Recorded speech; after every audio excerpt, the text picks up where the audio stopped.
अस्सलामुअलैकुम जी, कैसे हैं सब लोग। उम्मीद है कि सारे बच्चे ठीक ठाक होंगे, खैरियत से होंगे। तो जो लोग मुझे देख रहे हैं, स्पेशली आज की वीडियो जो है वो विमेन एम्पावरमेंट के हवाले से है कि किस तरीके से हम बच्चियों को जो है वो इन्फॉर्मेशन दे सकते हैं और उनको इस चीज़ के लिए मोटिवेट कर सकते हैं कि जी जब आप पढ़ाई करके फारिग हो जाते हैं और जब आप प्रैक्टिकल फील्ड में निकलते हैं एक्चुअली, तो किस तरीके से आपने कॉम्पिटिशन्स को फेस करना है, आपने फेलियर्स को भी फेस करना है, आपने जॉब सर्चिंग करनी है और किस तरीके से आप, स्पेशली अगर हम हॉस्पिटल सेटिंग की बात करें तो उसमें रहते हुए आप किस तरह से जॉब ले सकते हैं, कौन सी बातें ज़रूरी हैं जो आपको पता होनी चाहिए।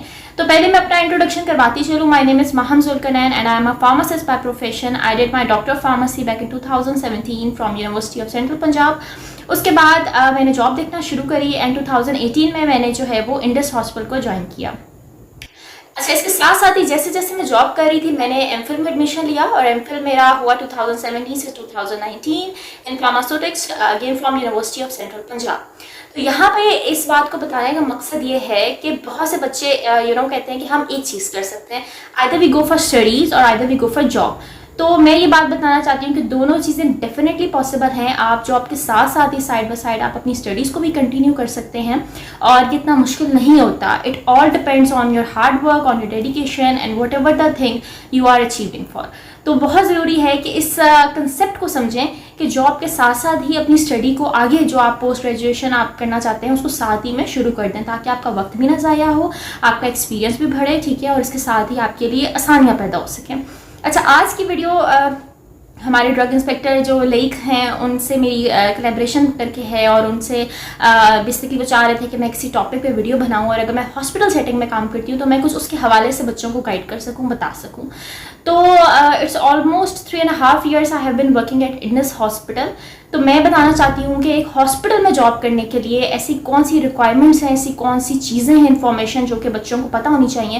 क्योंकि बहुत से मैसेजेस मुझे आते हैं मैसेंजर में, मैं देखती हूँ इनबॉक्स में कुछ जूनियर्स हैं जो कि मुझसे पूछ रहे होते हैं कि आप इंटरव्यू के कुछ सवाल बता दें कि अगर हॉस्पिटल में इंटरव्यू के सवाल यूजुअली क्या पूछे जाते हैं, ठीक है। तो आज की video is all about those questions. मैं चाहूँगी कि आप लोग बेशक वो नोट डाउन कर लें। ये कुछ इंपॉर्टेंट चीज़ें हैं जो कि सबसे पहले तो हमें एक स्ट्रक्चर और सिस्टम को समझना है। देखें, पहले फैसला करें कि आपने किस फील्ड को चूज़ करना है, whether you are interested to go for industrial line और हॉस्पिटल लाइन और क्लिनिकल सेटअप, आपने किस चीज़ में जाना है।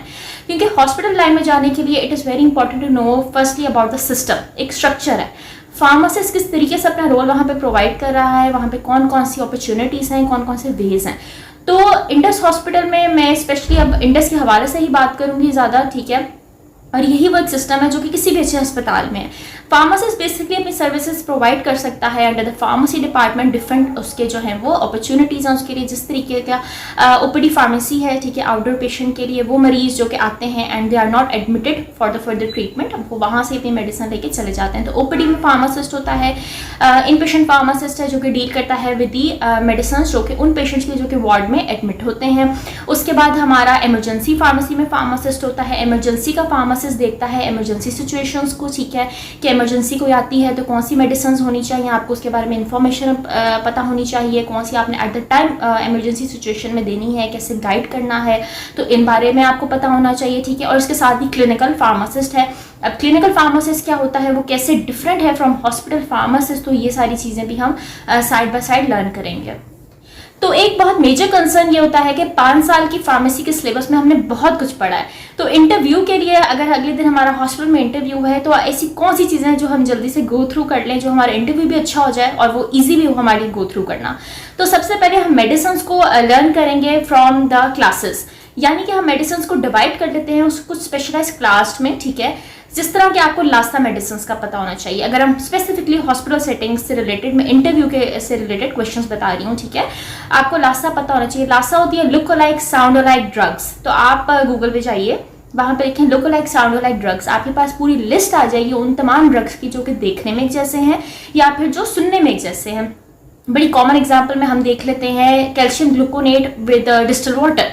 ये दोनों ही जो है ट्रांसपेरेंट होते हैं और पानी की तरह की इनकी अपीयरेंस है, ठीक है। तो इनकी अपीयरेंस से क्या होता है कि धोखा हो जाता है, ऐसा लगता है कि इनका इंटरचेंज होने के बहुत ज़्यादा जो है चांसेस हैं। तो हॉस्पिटल में अक्सर इंटरव्यू जो आपके लेते हैं वो ज़रूर ही आपसे सवाल करते हैं कि लासा ड्रग्स क्या होते हैं, इनकी कोई एग्जांपल्स देते हैं। तो you should know what are LASA drugs, आपको पता होना चाहिए इनकी डेफिनेशन, इनके कौन कौन से कॉमन जो है वो इनकी एग्जांपल्स, लोकोलाइक की कौन सी हो गई और जो है वो साउंड लाइक की कौन सी हो गई। उसके बाद हम किस कलर से इसको इंडिकेट करते हैं, हम येलो कलर से इंडिकेट करते हैं अपने लासा ड्रग्स को। ठीक है, ये लासा ड्रग्स हो गए। अच्छा जी, सेकंड चीज है नारकोटिक्स। नारकोटिक्स बहुत इंपॉर्टेंट है कि कंट्रोल ड्रग्स कौन से हैं, नारकोटिक ड्रग्स कौन से हैं, इनका डिफरेंस पता होना चाहिए। ये बड़ा एक जरूरी सवाल है जो कि अक्सर इंटरव्यू में पूछा जाता है हॉस्पिटल के लिए। ठीक है, कि आप बता दें जी कंट्रोल ड्रग्स कौन से होते हैं, नारकोटिक ड्रग्स कौन से होते हैं। तो नारकोटिक ड्रग्स क्या हैं, उनको लॉक एंड की में रखा जाता है, उनको प्रॉपर रजिस्टर में उनकी फिलिंग की जाती है, पर पेशेंट के हिसाब से फिलिंग की जाती है। जिस मरीज को वो ड्रग दिया जाता है, जिस डॉक्टर से प्रिस्क्राइब किया जाता है, उसका नाम भी लिखा जाता है। ठीक है, और फार्मासिस्ट जो है वो उसमें सिग्नेचर करता है कि ये ड्रग इतनी डोज में मैंने नारकोटिक इस पेशेंट को दिया है। उसके लिए प्रॉपर आपका नारकोटिक रजिस्टर जो है वो मेंटेन किया जाता है। तो आपको नारकोटिक ड्रग्स के बारे में पता होना चाहिए। इसमें हमारा हाइड्रोकॉर्टिसोन बहुत कॉमनली आ जाता है। ठीक है, उसके बाद इसमें हमारा डेक्सामेथासोन आ जाता है, किन्स आ जाता है, ब्यूफिन। तो ऐसे तमाम ड्रग्स जो नारकोटिक्स में मेजरली आते हैं, तो इनको आप देख लीजिए। ठीक है, इनकी स्ट्रेंथ देख लें, किस स्ट्रेंथ में अवेलेबल है, किस डोज में अवेलेबल है और किस तरह से आप उसकी डोजेज कैलकुलेशन करेंगे।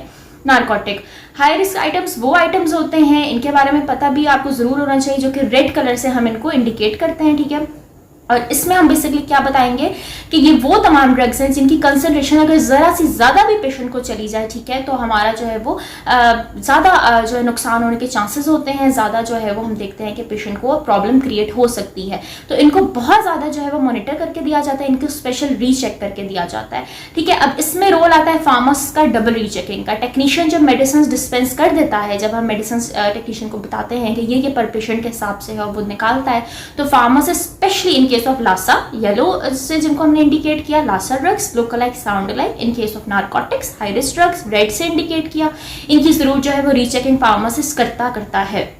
तो इसके बाद बात करते हैं कुछ फ्रिज आइटम्स से रिलेटेड। तो फ्रिज आइटम्स के बारे में आपको पता होना चाहिए। सबसे पहले आपको टेम्परेचर कंडीशंस पता होनी चाहिए कि किस टेम्परेचर पे हमारी मेडिसिन जो है वो ठीक रहती है। रूम टेम्परेचर कंडीशंस क्या है, ह्यूमिडिटी टेम्परेचर की क्या कंडीशंस है, उसके बाद फ्रिज आइटम जो है उनकी कौन सी टेम्परेचर की कंडीशंस है।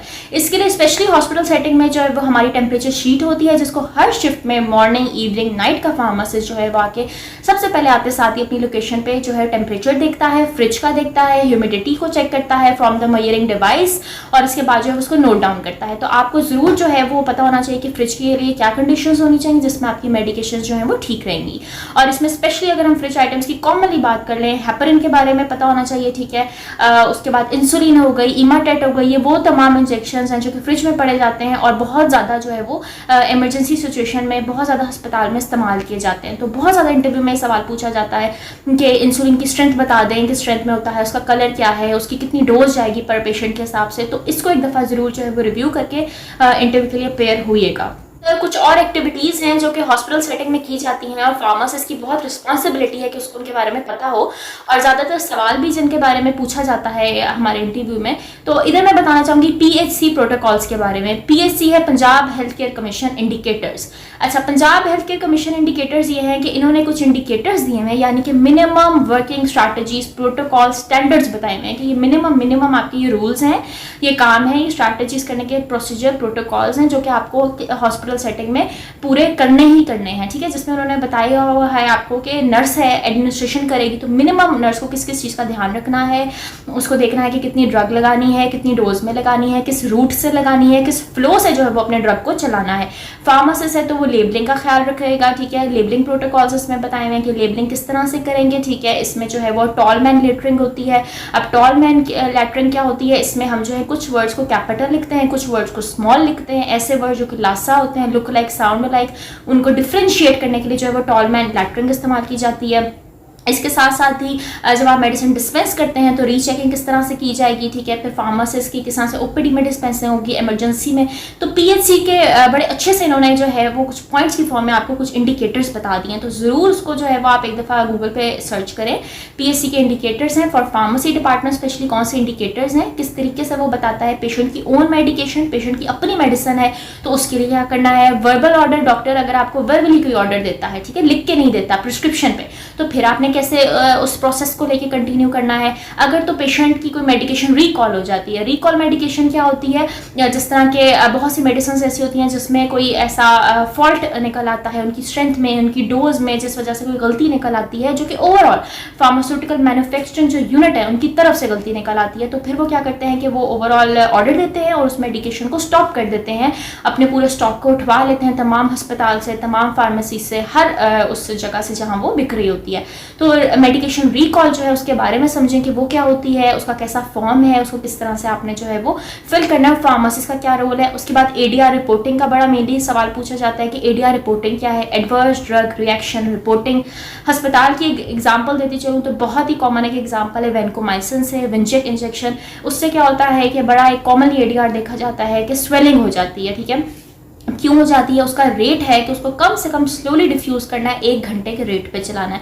बहुत सी स्टाफ नर्सेज को इस बारे में इन्फॉर्मेशन नहीं होती, तो वो क्या करती हैं, बहुत स्पीडली उसको दे देती हैं, ठीक है। तो वो जो आप एक स्पीडी डोज देते हैं उसकी वजह से क्या होता है कि बहुत ज़्यादा रिएक्शन होने के चांसेस होते हैं।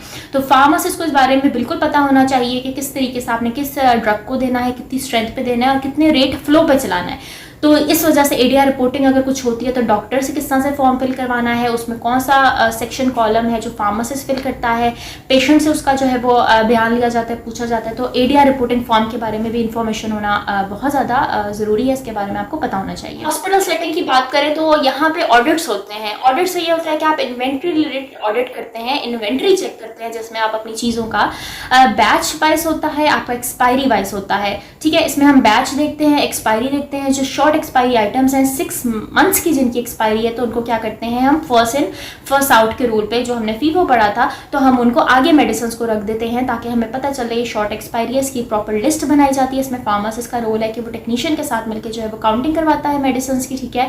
उनकी वेरिएशन चेक करते हैं आप उनकी बैच देखेंगे, आप उनकी एक्सपायरी देखेंगे। तो इसमें भी सवाल ये पूछा जाता है कि शॉर्ट एक्सपायरी आइटम जो है आपको कैसे पता चलेगा और कितने मंथ्स पहले आप उनको अलग कर देंगे, उनके लिए आप सेपरेट से रैक बनाएंगे और उनके लिए जो है वो आप लेबल करके प्रॉपर लिस्ट ऑफ मेडिकेशंस निकाल के आप बताएंगे कि ये हमारी मेडिसिन जो हैं वो शॉर्ट एक्सपायरी आइटम्स हैं। और अपने स्टोर को, जहाँ पे स्टोर फार्मासिस्ट देख रहा होगा, उसको जरूर इंटीमेट करेंगे, उसको इन्फॉर्म करेंगे इस बारे में कि ये मेडिसिन हैं, ये शॉर्ट एक्सपायरी हैं, इनका ये टाइम ड्यूरेशन है। उसके हिसाब से उन मेडिसिन को डिस्ट्रीब्यूट कर दिया जाएगा कि आइदर वो मेडिसिन कहाँ से निकल सकती हैं, वो आपकी इमरजेंसी से निकल सकती हैं, ओपीडी से निकल सकती हैं, वार्ड के पेशेंट्स पे निकल सकती हैं, ठीक है। कौन से एरिया पे हम उन मेडिसिन के पूरे स्टॉक को भेज दें ताकि हमारी जो शॉर्ट एक्सपायरी के आइटम्स हैं वो वेस्ट भी ना हो और उनका सही से यूजेज हो जाए with in the expected time limit period. अच्छा, तो अब हम कुछ बात करते हैं क्लिनिकल फार्मासिस्ट के बारे में और उसके रोल के बारे में। बहुत से बच्चों को शौक होता है कि हमने क्लिनिकल सेटअप में जाना है, हमने क्लिनिकल फार्मासिस्ट बनना है। तो इसके लिए बहुत अच्छे इदारे हैं। अब तो शौकत खान बहुत अच्छा काम कर रहा है, क्लिनिकल सेटअप वहाँ पे बहुत एक अच्छा वेल इस्टेब्लिश्ड है, डेवलप्ड है, और तमाम बच्चे जो है वो ज़रूर ट्राई करें। और इंशाल्लाह अगर आपको इन सवालों के बेसिक क्वेश्चंस के जवाब पता होंगे कि किस तरह से आपने डील करना है, किस तरह से आपने आंसर देना है एज अ क्लिनिकल फार्मासिस्ट, आपकी क्या रिस्पॉन्सिबिलिटीज़ हैं, तो इंशाल्लाह आपको जॉब मिल के रहेगी। और बाकी अल्लाह ताला आपको इज़्ज़त देने वाले हैं, अल्लाह ताला जो है वो आपको एक बेहतर इनकम का जरिया देने वाले हैं। तो बस ये कुछ चीज़ें हैं जो आपको रिफ्रेश करनी है, और ये सब पढ़ा हुआ है, ये सारे वो पॉइंट्स हैं जो हम सब ने पढ़े हैं, बस एक स्कैटर्ड फॉर्म में पढ़े हैं। कुछ चीज़ हमने यहाँ पढ़ी है, कुछ वहाँ पढ़ी है, तो ये एक कंबाइंड फॉर्म में वो सारा मटेरियल डाटा एक तरफ है। ओके, तो अब बात करते हैं क्लिनिकल फार्मासिस्ट की क्या जेडीज़ हैं, क्या एसओपीज़ हैं, क्या रिस्पॉन्सिबिलिटीज़ हैं, स्पेशली क्लिनिकल फार्मासिस्ट के हवाले से। तो इसमें सबसे पहले तो आपको क्लिनिकल राउंड्स के बारे में पता होना चाहिए। मॉर्निंग टाइम में सबसे पहले एक राउंड होता है जो कि हर वार्ड में होता है, चाहे वो आपका पीड्स वार्ड है बच्चों के लिए, आपका NICU है न्यूनेट्स के लिए, गायनी है गायनी के पेशेंट्स के लिए, मेडिसिन है, ऑर्थो का वार्ड है। तो इसमें जो है वो राउंड्स होते हैं जिसमें फार्मासिस्ट स्पेशली असाइन किया जाता है और वो फिजिशियन के साथ जाता है। अब इधर आपको क्या पॉइंट्स के बारे में पता होना चाहिए कि पेशेंट की जो रिपोर्ट है उसको किस तरह से आपने देखना है। तो इसमें आपको बहुत ज़रूरी है कि CBC की रिपोर्ट देखना, LFT को देखना, RFT को देखना, क्रिटेरिन रिपोर्ट को देखना, ठीक है। उसके बाद जो है वो सेंसिटिविटी टेस्ट की रिपोर्ट्स को देखना। तो इनको रिपोर्ट्स को पढ़ना सीखें, इनको देखना सीखें कि इनको किस तरह से इनकी अमाउंट्स को पढ़ते हैं, इनकी रीडिंग्स को पढ़ते हैं, क्योंकि वहाँ पर जाके आपसे जो है वो फिजिशियन बहुत से सवाल पूछ लेता है, कुछ रिपोर्ट्स रिलेटेड, कुछ मेडिसिन रिलेटेड। तो मेडिकेशन के इंटरेक्शंस के बारे में पता होना चाहिए, फिर किस तरीके से आपने कौन सी मेडिसिन अवेलेबल है आपकी हॉस्पिटल फॉर्मुलरी में, उनके बारे में पता होना चाहिए, ठीक है। तो बड़े जर्नल से कुछ समटाइम्स हैं, अगर 2 एंटीबायोटिक्स एक साथ जा रही हैं, 2 पेन किलर्स एक साथ जा रहे हैं, तो इन चीज़ों के बारे में पता होना चाहिए कि किस तरह से हम उनकी डोज को जो है वो कम करेंगे, ज़्यादा करेंगे। और इसमें सबसे इंपॉर्टेंट बात यह है कि पर पेशेंट डोज कैलकुलेशन करना सीखें, ठीक है, कि अगर ये पेशेंट ये है, इसकी एज ये है, तो इसको कितनी डोज या ड्रग जाएगी, ये बहुत ज़रूरी है सीखना। पीड्स में, न्यूनेट्स में, बच्चों के लिए आपको डोज का कैलकुलेशन बहुत इंपॉर्टेंट होती है।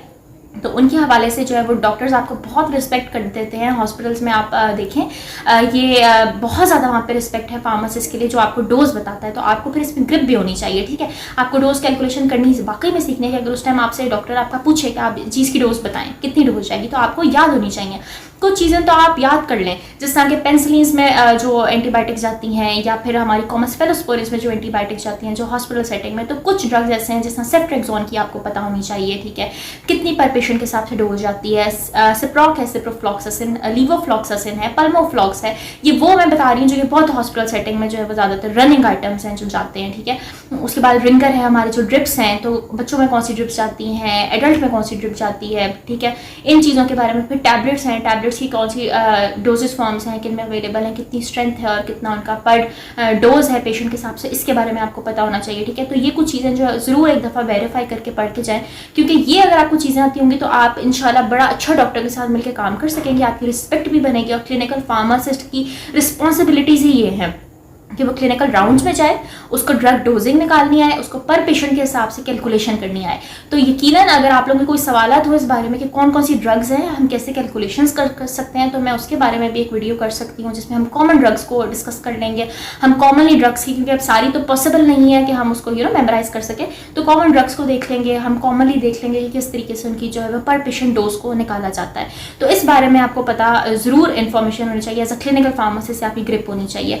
बहुत ज़्यादा कॉमनली पूछे जाने वाले सवाल हैं कि वो आपसे पूछ लेते हैं कि मलेरिया है तो उसमें कौन सी ड्रग दी जाएगी, ठीक है। उसके बाद आप मलेरिया का स्पेक्ट्रम बता दें, या फिर डेंगू है, यानी कि वो सवाल ज़्यादा पूछे जाते हैं जो करंटली चीज़ें रनिंग में होती हैं। जब कोरोना बहुत ज़्यादा कोविड था, बहुत हिट किया हुआ था, तो उस ज़माने में यही सवाल पूछे जाते थे कि कितनी % जो है वो इसकी बताता है हमारा जो है मैन्युफैक्चरिंग कंपनीज़ हैं जिन्होंने वैक्सीन बनाई है, वो कितना % कहते हैं कि मेडिसिन इफेक्टिव है। तो 95% वो ये दावा करते हैं कि वो इफेक्टिव है। तो कुछ इस तरीके के कॉमनली रिलेटेड क्वेश्चन जो कि करंटली ऑनगोइंग सिचुएशन है, तो उनसे रिलेटेड भी आपको जो है वो ज़रूर इन्फॉर्मेशन लेके जो है वो अपने इंटरव्यू में जाना चाहिए। तो मेरी बड़ी ख्वाहिश है कि ये जो लोग मेरी वीडियो देख रहे हैं, सुन रहे हैं, वो इन सवालों को नोट डाउन करें, और कोई सवाल हो, कुछ रिलेटेड हो, मुझसे ज़रूर पूछें। यही वो सवाल है जो हमने हमेशा से 4 साल होने को आए हैं, मैं हर इंटरव्यू में यही सवाल सुन रही हूँ कि यही यूजली जो है क्वेश्चंस पूछे जाते हैं। मैं चाहती हूँ कि तमाम बच्चे जो अपेयर करें, उनको इन बातों के बारे में इंफॉर्मेशन हो, उनको नॉलेज हो, वो एटलीस्ट इतनी चीज़ों के बारे में हॉस्पिटल सेटिंग से रिलेटेड, क्लिनिकल सेटअप से रिलेटेड इन्फॉर्मेशन लेके और एक ग्रिप लेके जाएं। तो इंशाल्लाह आप जो है वो पास करेंगे और बहुत अच्छे मार्क्स से कामयाबी हासिल कर सकेंगे। तो इसके साथ ही मैं इस वीडियो को एंड करती हूँ, और आज की वीडियो में बस हमने कॉमनली बातें की हैं कि कौन कौन सी चीज़ें जो आपको एक इंटरव्यू में अपेयर होने के लिए आपको पता होनी चाहिए।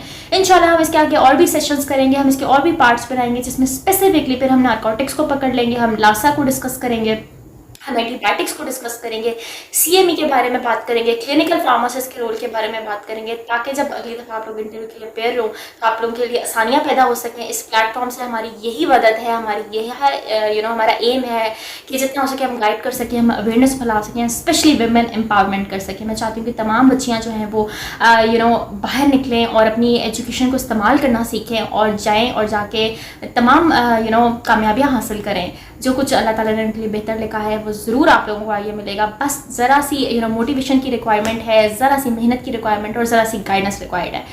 तो इंशाल्लाह आई होप सो कि ये वीडियो आप लोगों के लिए अच्छी रही होगी। इसके साथ ही अगली वीडियो, अगर हमारी कोई भी सेशन आप लोगों के क्वेश्चन उससे रिलेटेड हुई, तो फिर मुलाकात करेंगे। अल्लाह हाफ़िज़।